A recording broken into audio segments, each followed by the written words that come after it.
Up to 4 feet near Deadwood. That snow has had a devastating effect on cattle ranches. Here's Carter Evans. The dead cattle littering the South Dakota prairie are victims of last week's freak fall blizzard. Tens of thousands were killed.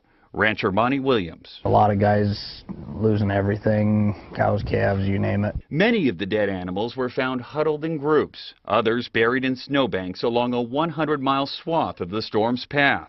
It's catastrophic for ranchers, says South Dakota Farmers Union Director Carla Hafenke. By losing this year's calf crop, that's this year's paycheck for them.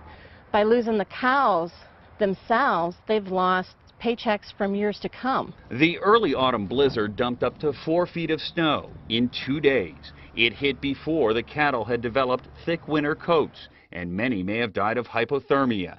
This disaster comes as many South Dakota ranchers were still recovering from last year's severe drought. Things had been looking up, says livestock owner Scott Vance. Finally, we had the people that had the cattle had the market, they had the weights, the dollars were there, they were going to start to retain, rebuild, and that's just all gone. And cattle owner Justin Tupper says the timing couldn't be worse. The ranching industry in general brings in most of the business to these towns. This is when we should be selling calves off the cows and our busiest time. It could also be tough for consumers. The livestock loss could soon mean higher beef prices. Carter Evans,